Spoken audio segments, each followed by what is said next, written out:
Jai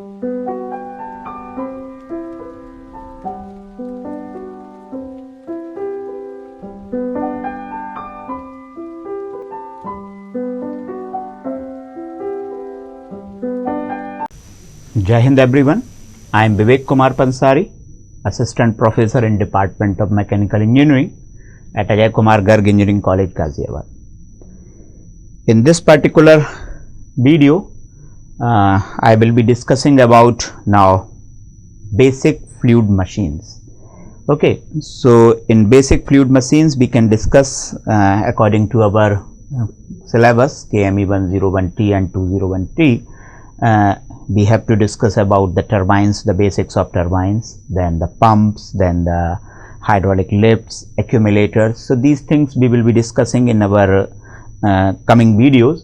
So here in this particular video, I will be taking specifically turbine part in this. Okay, so the turbine is what? So what is exactly it is? Hydroelectric power is the most remarkable development pertaining to the exploitation of water resources throughout the world. Hydroelectric power is developed by hydraulic turbines, which are hydraulic machines. Okay, so what basically these two statements are saying? The water is flowing in river. It is having certain energy.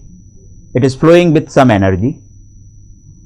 If that energy can be stored with the means of dam and can be converted into potential energy, so the water is stored, water is restricted, the flow of river is restricted through dam, and in dams the potential energy of that flowing water is changed, it increased, then this potential energy when utilized to develop electricity, to develop electric power.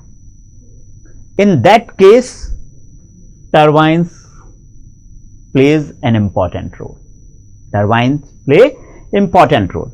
So that's what the statement. Hydroelectric power, the energy which is associated with the flowing river is converted into electric power, and this is what we are considering as a remarkable development, to utilize water resources, So in this, hydroelectric power is developed by hydraulic turbines, and for converting this power, for converting this energy, what we need? We need to have hydraulic turbines, which are generally we can say which is a hydraulic machines. What turbine exactly does?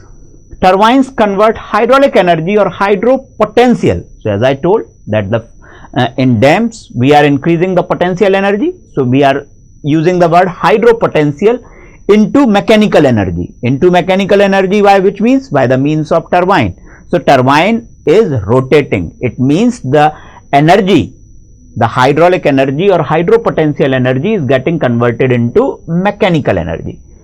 Mechanical energy developed by turbines. Mechanical energy means the rotation of turbine blades. So the mechanical energy developed by turbines is used to run electric generators, which works on Faraday's law of induction, Faraday's induction law. Okay, so whenever magnetic flux change, it causes induced current. So this is what the basic principle, and obviously when the turbine blades are rotating, the magnetic flux is continuously changing, and obviously so electricity is generated. So the mechanical energy developed by turbine, and turbine is getting energy from where? From hydro potential energy. So the mechanical energy developed by turbine is used to run electric generator coupled to the shaft of turbine. Hydroelectric power is the most cheapest source of power generation. Yes, there are many sources of power generation. Thermal power, NTPCs are there, where the thermal energy can be converted into what? Into the electricity generation. Nuclear power plants are there, where with the means of nuclear energy we can get the electricity generation. But hydroelectric power generation is the most cheapest source of power generation. So here at least this thing is clear ki what basically the turbine is. Turbine is that hydraulic machine which converts mechanical energy into hydroelectric energy. And mechanical energy from where it is getting?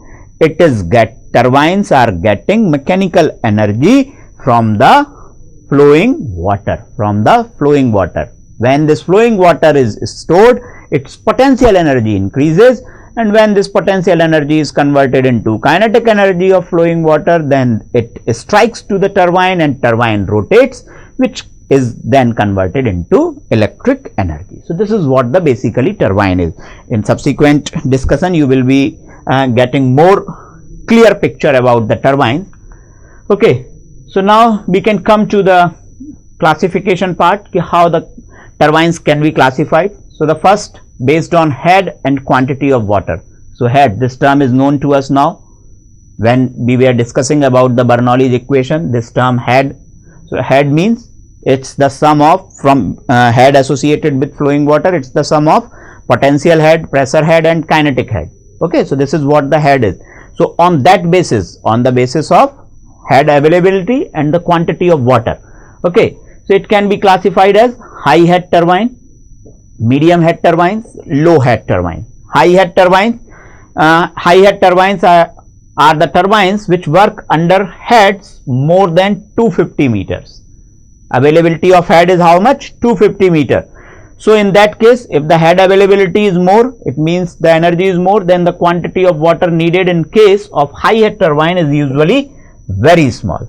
And example of this high head turbine is main is the Pelton turbine. Okay, so this is the high head turbine. Second one is the medium head turbines, the turbines that work under 45 meter to 250 meters. So the head availability is slightly lesser.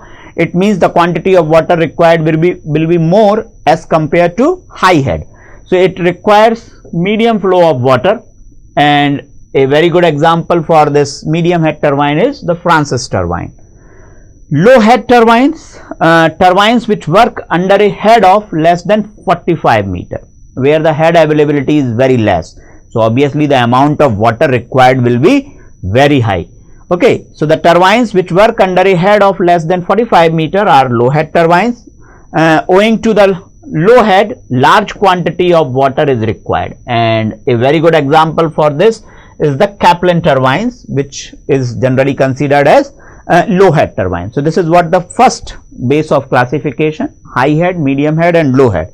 There are certain other ways of classifying the turbine on the basis of principle, on the basis of basic principle: hydraulic actuation, hydraulic action, what hydraulic action is mainly taking place. So on that basis the turbines are classified as impulse turbine and reaction turbines. So impulse turbine means what? If the runner of a turbine rotates by the impact or impulse action of water, it is an impulse turbine. So I am explaining this particular thing. If suppose this is a shaft on which turbine blades are mounted, and the turbine blades are mounted like this, okay, or I can say like this, and over the whole circumference it is like this, these blades are this. If the water which is coming through high kinetic energy is striking on the blade, so what it is basically transferring? It is basically transferring the impact, it is basically transferring the impulse. Okay, so these type of turbines are generally known as impulse turbine. So if the runner of turbine rotates, so that's what written over here. If the runner of the turbine, runner means the shaft, what I was talking. So if the runner of a turbine rotates by the impact or impulse action of water, it is an impulse turbine. Second type of turbine is the reaction turbine. These turbines work due to reaction of the pressure difference between the inlet and outlet. Now suppose the pressure at inlet of the runner blade is high, and at the exit of runner blade the pressure of flowing water is less. So where this pressure head has gone? where this pressure energy has gone? This pressure energy is converted into the kinetic energy of rotating blades. It means at the loss of pressure energy, the kinetic energy or the rotation of the turbine blades has been achieved. And in this case, a reaction is developed. So this is the reaction against the pressure difference. So that's why it is considered as reaction turbine. So these turbines work due to the reaction of the pressure difference. Reaction of the pressure difference where? At the inlet of turbine blade and at the outlet of the turbine blade. So these are the two hydraulic actions which generally takes. First one is the impulse or the impact. Second is the pressure difference. So on that basis we can classify impulse and reaction turbine. The another way of classifying the turbine is the direction of flow. The direction of flow, okay, through the runner. So here we can classify as tangential flow turbines, radial flow, axial flow, or it can be a mix of radial and axial flow. Okay, so flow means what? Now we can see something here with the diagrams. This is the a very common diagram for a Pelton wheel. Actually, how the Pelton wheel look like, that I will be showing in next slide. Okay, so if I consider this as a Pelton wheel, what we are observing here? We are observing that there is a nozzle. Okay, so in nozzle the cross section area is decreasing. Because of the decrease in cross section area, the velocity of the water which is coming out from this nozzle is increasing, and this high velocity water jet is striking to that runner blade. It means it is transferring its impact or creating some impulse which causes the rotation of this rotor. So this is the direction of this flow, direction of this jet is tangential to this runner, tangential to this runner. That's why it is considered as tangential flow turbine. And this is also the example of impulse turbine. This is also the example of impulse turbine, because here the rotation of runner is occurring because of the impact transfer, because of the impact transfer. Okay, so in that case the energy which is available, the head which is available is very high.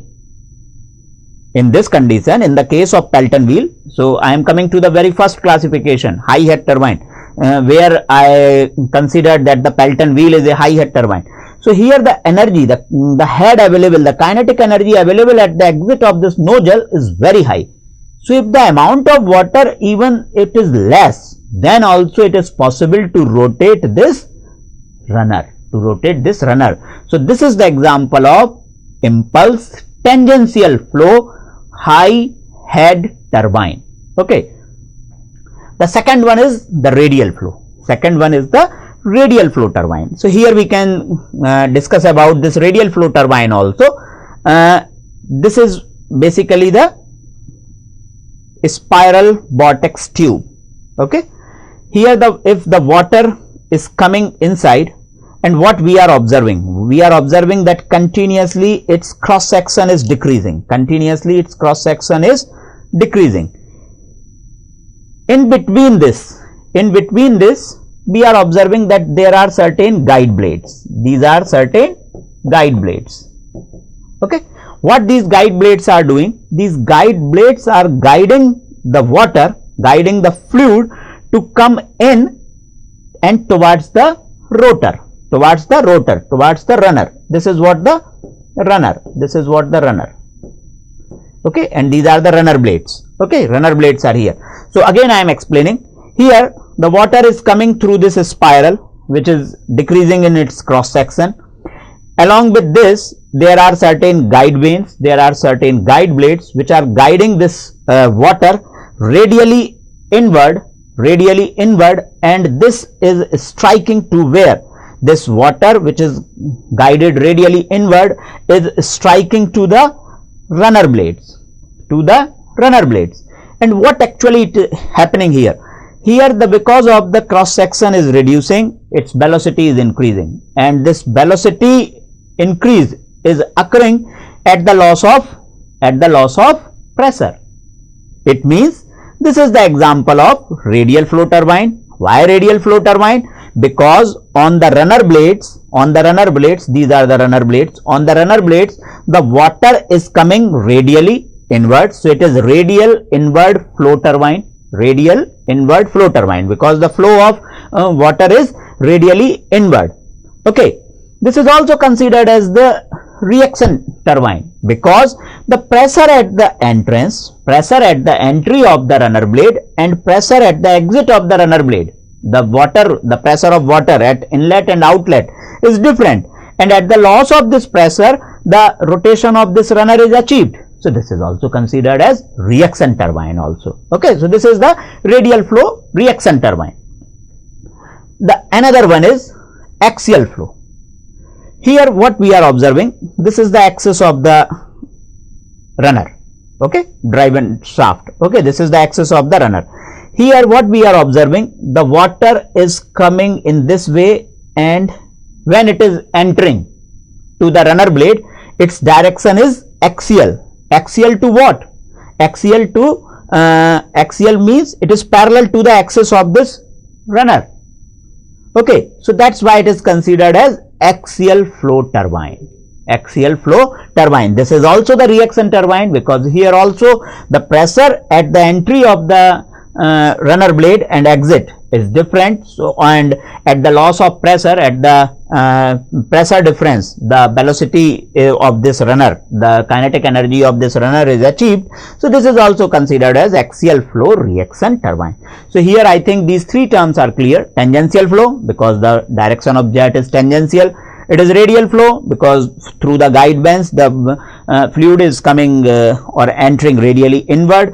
In this condition, axial flow, the water which is coming towards the runner blades is axial or parallel to the axis of the shaft. So these are the classification of turbines. Now here we can see a general layout of hydraulic power plant, which through which I started my discussion. What basically? So here we are observing, this is a very simple type of layout. Here we are considering a dam. So because of the dam, the potential energy of water which is stored or which is restricted here is increased. Then what we are observing, if I open the gate of dam, then the water starts flowing through penstoke, okay, it is coming and it is having certain amount of energy. Then it is passing through a nozzle, and from this nozzle it strikes to what? It strikes to turbine blades.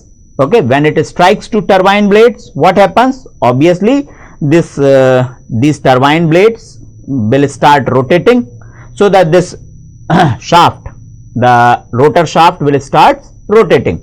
So this is what the general layout, which is explaining the simple working of any impulse tangential flow turbine. Okay, this is what the turbine working. I hope the things are clear. The dam, the purpose of dam is clear, the purpose of nozzle is clear, the penstoke is clear, the turbine vanes, all these things are clear. So now here we can discuss certain things related to this. Okay, how efficient is this system is. Okay, so what basically? So here we are talking about the heads associated with the turbine, the losses and efficiency related to the hydraulic turbine. Okay, the first term is written gross head. Gross head means gross or total head is the difference between the head race level and the tail race level when there is no flow. It means this is what the tail race, this is what the head race. So the difference between the head is the difference, head is the height difference between these two. So this is the gross head. Okay, so again I am reading out, gross or total head is the difference between the head race level and the tail race level when there is no flow. Second is the net head. Obviously the gross head is higher than the net head. Net head means now the flow of water has been started. So when the flow of water has been started, there will be certain losses. And what are these losses? That's what we are counting here. The main loss is the frictional loss occurring in the flow passage. Okay, so net head is, so net head or the effective head is the head available at the turbine inlet, means the head available here, how much energy it is carrying here. Okay, so net head or the effective head is the head available at the turbine inlet. This is less than the gross head. Obviously by an amount. How much it is lesser? The frictional loss occurring in the flow passage. Okay, so it means definitely when the water starts flowing from this penstoke and through nozzle, then it suffers certain frictional losses. So obviously the head, which is the gross head, which is the difference between the head race and tail race, and the head which is available at the inlet of the turbine, because this is turbine, so available here will be lesser. Then what are the losses? What are the losses when we are considering the turbines, because we are going to generate some electricity, some power, so we have to talk about efficiencies, and if we are talking about efficiency, then we have to consider certain losses also. So various losses that occur in a power plant. What are these? Head loss in penstoke. Okay, this is the frictional loss in the pipe of penstoke. This is clear. Head loss in the nozzle. In case of impulse turbine, there is head loss due to the nozzle friction also. Hydraulic losses. In case of impulse turbine, these losses occur due to the blade friction, eddy formation and kinetic energy of the living water. In a reaction turbine, apart from above losses, losses due to friction in the draft tube and disc friction also occur.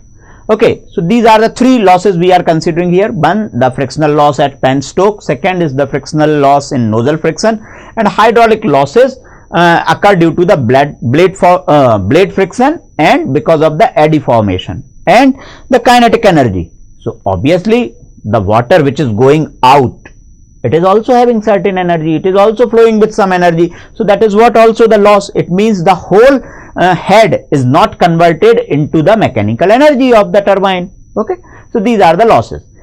Other than this, there are certain more losses. Leakage loss. What we are considering, that the amount of water which is coming through penstoke, the equal amount of water is striking to the blade, turbine blade, it is not getting spilling out. Okay, so in case of impulse turbine, the whole of the water may not be striking to the buckets, and therefore some of the water power may go waste. It means the whole energy of water, whole energy carried by water is not getting converted into the rotation of turbine. So because in a reaction turbine, some of the water may be passing through the clearance between the casing and the runner without striking the blades and thus not doing any work. These losses are called leakage loss. So in short, I can say the amount of water which is entering to the turbine blade and whatever the amount of energy this flowing water is carrying, it is not fully getting converted because some water is splashed out. Okay, some water is splashed out. So this is what the leakage loss. Mechanical losses. The power produced by the runner is not available as useful work of the shaft because some power may be lost in bearing friction and mechanical losses. Now, whatever the amount of water has struck to the turbine blade, the turbine blades through attached on rotor starts rotating. What the amount of energy which is transferred to the turbine blade, again at the turbine shaft there is some loss due to friction. So this is what the mechanical loss. Then again we are coming to another, the final loss, that is the generator loss. Okay, due to the generator loss, the power produced by the generator is still lesser than. Now rotor is rotating, the magnetic flux is changing, the induced current is produced, but there are certain electrical losses also, there are certain generator losses also. So due to generator loss, the power produced by the generator is still lesser than the power obtained at the output of shaft.